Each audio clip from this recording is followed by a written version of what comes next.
Hello guys, what's up? In the last episode I claimed to get more used to Maegu and also do some PvP on Sorc. Well, today I can tell you that only one part is correct, while the other one is more or less incorrect. Let's get into details of what happened. First off, we continued season on our Maegu, starting with finishing up the remaining enhancing that was left to be done. In this case we enhanced, or more like tried to enhance ourselves a Pentovala necklace. I know, it's kind of silly to use your time-filled blackstones to enhance Tovala accessory to pen when you can just sell it instead and make some decent silver. The end goal was to tag the main gear anyway, but I wanted to have a Tovala pen accessory for my boss alts.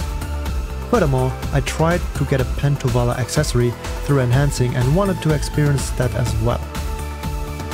After finally getting the Tovala necklace to pen, we headed to Fukar for the winter season graduation and he handed us the 100 fail stack, for which we currently have no use, as we already have plenty 100s. Anyway, let's go for the tagging. I decided to tag my main gear of Sorc from another old Sorc. Now you might ask, why am I doing this? Well, because Black Desert still did not update their tagging system to allow trade items to be transported from the tagged character. What do I mean by this? Let's assume you tag two characters together, and with the first you go and do some farming. While tending to your farm, you receive a trade item.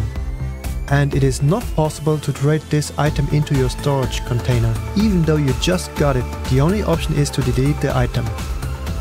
Why is this still a thing? Well, I don't know. Seems to me like an old system that it hasn't been updated in a long time. The only beneficial way of using the tagging system while trading, in my opinion, is to use one of the characters that you tagged and buy trade items from the trade vendors or your own crafted trade crates. And then log into your second tagged character and then you sprint the distance with a fast horse, to then sell it when you arrive with your first character that is tagged. Honestly, I don't even think this would be much of an advantage at all, so I don't know why this is still in place. So, to allow trading on my life skill character, I need to separate my main Sorc, which will then function as my life skiller, and then I will only use Maegu as the grinding character. That being said, I used a random old Sorc of mine for the tagging of the gear. Now I'm free to do any life skilling, including trading. Please PA, just remove this old stupid restriction already. So anyway, if any one of you know why this restriction with the trade item is still in the game, please tell me, because I can't think of a reasonable answer for this. For me, this is simply an old restriction left in the game, that they somehow forgot about. But if you happen to know the reason, please write it in the comments below. At present, the first thing to try out, how could it be any different? Jade Starlight Forest. I want to try out the Maegu power while grinding at a familiar grind spot. And honestly, I didn't do any better than on my Sorc. Well, at least at first. As right now I don't really play Maegu efficiently just yet. But given enough time, I bumped up my trash food power here from 16k to 22k average. Sometimes getting 23 or even almost 24k, with 287 Kudum AP. We also continue to do the weekly Tira Ruins pity quest. And eventually, but I just tagged the gear, and I don't regret it at all. Wait, what? What is this piece?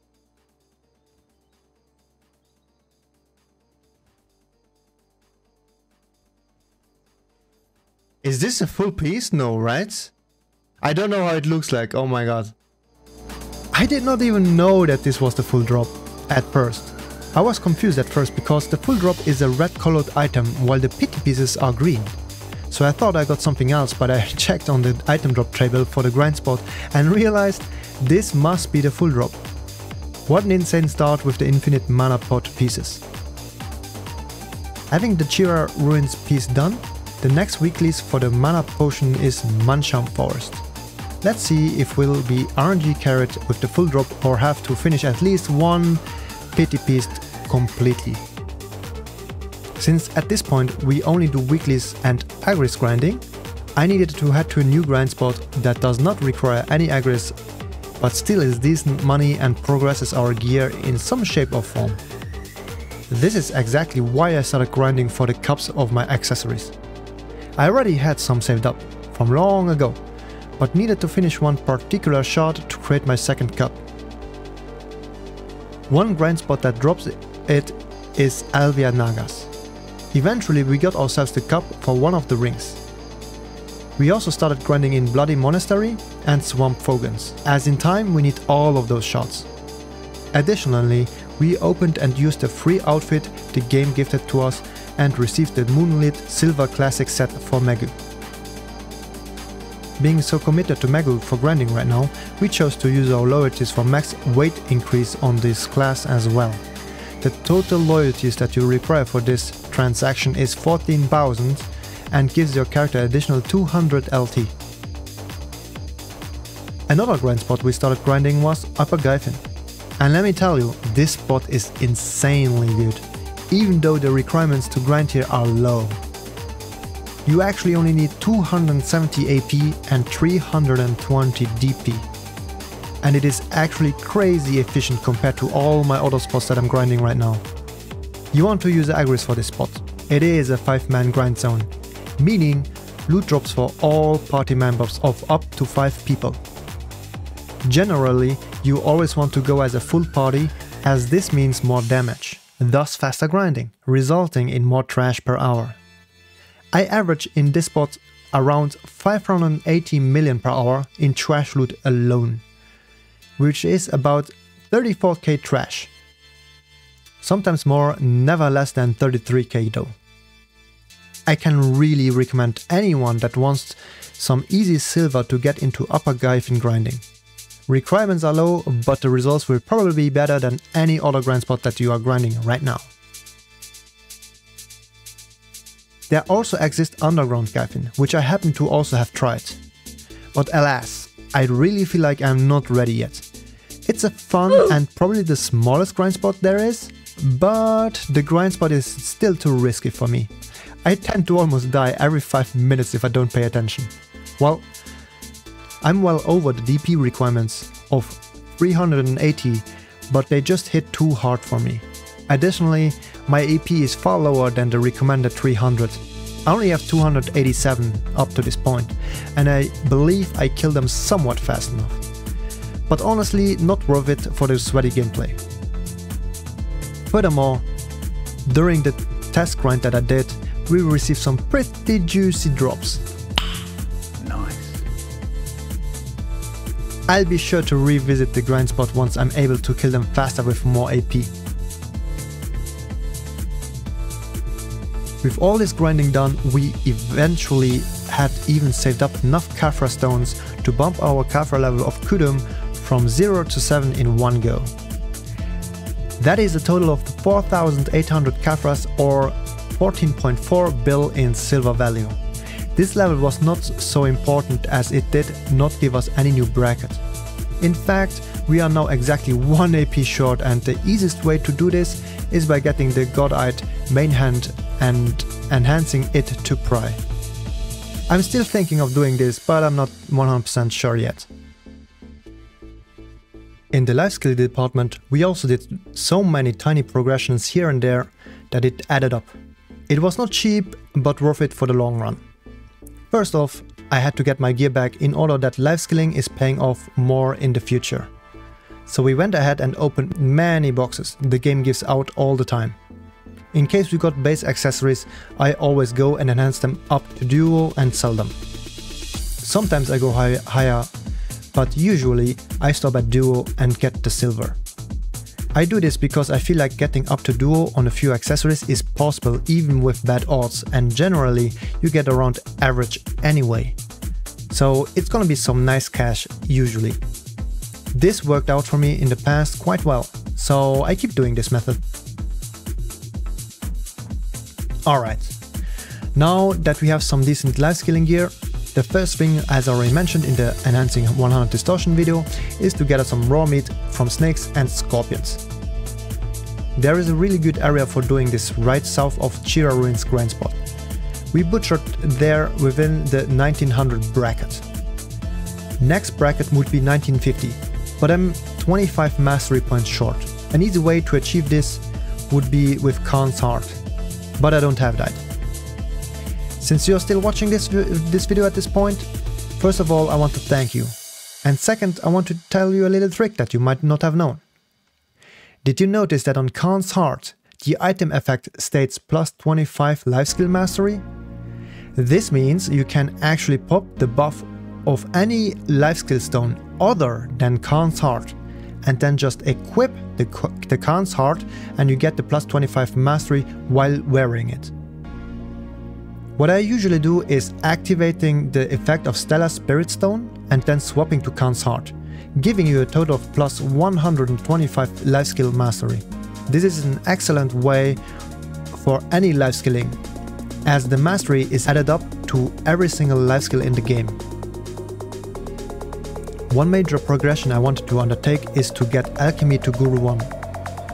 Honestly, do not do this if you haven't done cooking or any other more useful life skill to Guru yet. But I chose to finish this path because I was closer to Guru on Alchemy than I was in cooking. Despite the fact, realistically I could achieve cooking much faster and easier than Alchemy, even with the discrepancy in level. Eventually we managed to hit Guru 1 on Alchemy. And other than getting some nice mastery in Alchemy by doing so, you also gain the ability to inspect your own lifestones, which I heard of is not even worth the effort, unfortunately. So I really only did it for a nice looking orange-ish color on Alchemy, and now it feels like it's sitting at a nice spot and I can leave it for a while. In between life skilling stuff and grinding sessions, we are also doing farming. For now, until Guru hopefully, we will only farm experience in the farming life skill. How would that work? Well, basically you get as many crops as you can, meaning a seed or hypha that only requires one grid on the farm plot, resulting in using maximum number of fences as well, which is 10, and getting the biggest fences that happen to have a grid capacity of 10, totaling to 100 grid slots. Honestly, it takes quite a while to reset such a big farm, and yields about 4 to 6% in experience at farming Master 20+. I will only continue this inefficient use of time until I hit Guru 1 in farming. Afterwards, I will not just abandon my farms, but I want to do some crop growing that I actually need, which will probably be either something related to the Valencia meals or expensive elixirs in Alchemy. Either way, this means swapping your seeds or hyphae to magical version, which is above the blue grade special seed or hyphae and have a 1% chance of dropping in the loot bag when breeding your crops. Moreover, I would also send workers to the farms in order that they will be tended as soon as they go bad, resulting in a much faster growing rate. But obviously, this way you will no longer get significant experience. Speaking about grow rate, another item that speeds up the growth rate of your crops is using fertilizer.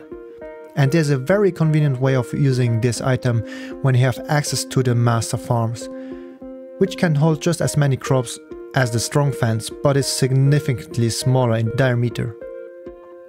If you liked the video so far and are interested in an in-depth video about farming, please hit the like button and I will do my best in doing an up-to-date farming guide. Moving on. I got tempted to do some farming rerolls here and there when they did some promotions on fairy orbs, while at the same time also giving discount coupons. At first it did not really look very good, but eventually we got the skills that are highly sought for any Black Desert player. Fortunately, I already had Miraculous Cheer 5, which is the most essential fairy skill to have. Besides this skill, you want to get Featherly Steps and Continuous Care too. Luckily we got them at 5 and 4 respectively, which of course is not the final level for the Continuous Care skill, but still I think for my uses this is more than enough to sustain my potion chugging while grinding or life skilling. With the Continuous Care at level 4, you may assign 16 items to be auto-used by your fairy. Tier 9 horse attempts were additionally on the to-do list. I have about 30 Tier 8 horses and a bunch of them are even courses. The rest I still need to level up. Obviously, since I'm not paid winning horse skill change coupons, I can't really get all of them to tier 8 Courser, but I try to do my best without the item. Anyway, we have so many already at Courser, and what I want to do with it is to try and get another unicorn for tier 10 attempts. This is something I want to achieve eventually, nothing that is on my list for now. To be able to do tier 10 attempts, I need 2 of the same tier 9 horses with opposite genders. I happen to have a male unicorn, so logically I took one of my tier 8 coursers, which is female, and did some course attempts. The average attempts to get a new tier 9 dream horse is around 22-ish, but unfortunately I was not lucky, so my horse are ranking only after 30 plus attempts. On the 34th attempt to be exact. Not too shabby. And on top of all of it, sadly the horse turned out to be the doomed dream horse.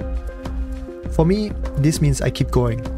But this time I try to get a tier 9 dream horse that is female and only use Courser materials to get either a Pegasus or a unicorn.